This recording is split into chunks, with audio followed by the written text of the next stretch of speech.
गावातील सावदा पोलीस स्टेशनमध्ये गुन्हा दाखल झालाय। पोलिसांवर अरेरावी केल्याप्रकरणी हा गुन्हा दाखल झालाय। गृहमंत्र्यांबाबत अपशब्द वापरल्याचा आरोप एकनाथ खडसेंवर पोलीस फिर्यादीमध्ये करण्यात आलाय। विशेष म्हणजे स्वतः पोलिसांनीच हा गुन्हा दाखल करून घेतलाय।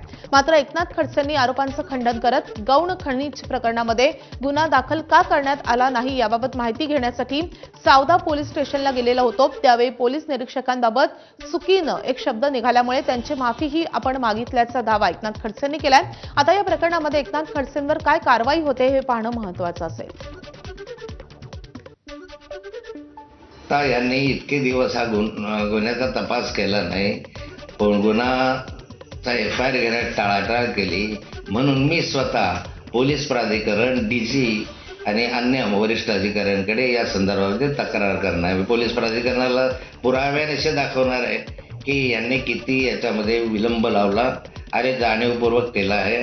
आणि नंतर मी सावदा शहरामधल्या आणि त्या परिसरात पोलीस स्टेशनच्या अंतर्गत माझ्या साऱ्या नागरिकांना आवाहन करणार आहे की कोण्या ठिकाणी पोलिसांचे आपले दारूचे अड्डे आहे, मटक्याचे अड्डे आहे ते मला कळवा, म्हणजे मग मी दररोज मीडिया समोर जाऊन त्या अड्ड्यांचे फोटो दाखवेल।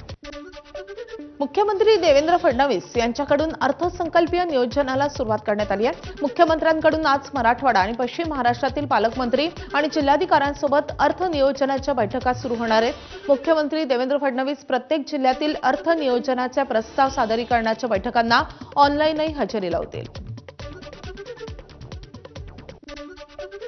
राष्ट्रीय जनगणनेमध्ये ओबीसींची जनगणना केली जाईल असं पंतप्रधान नरेंद्र मोदी यांनी आश्वासन दिलं होतं।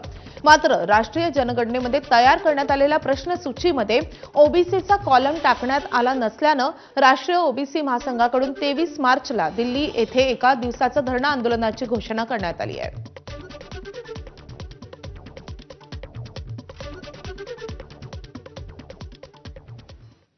आता भंडारा जिल्ह्यामधून वैद्यकीय क्षेत्राला हादरवून टाकणारी एक अतिशय संतापजनक घटना समोर आली आहे।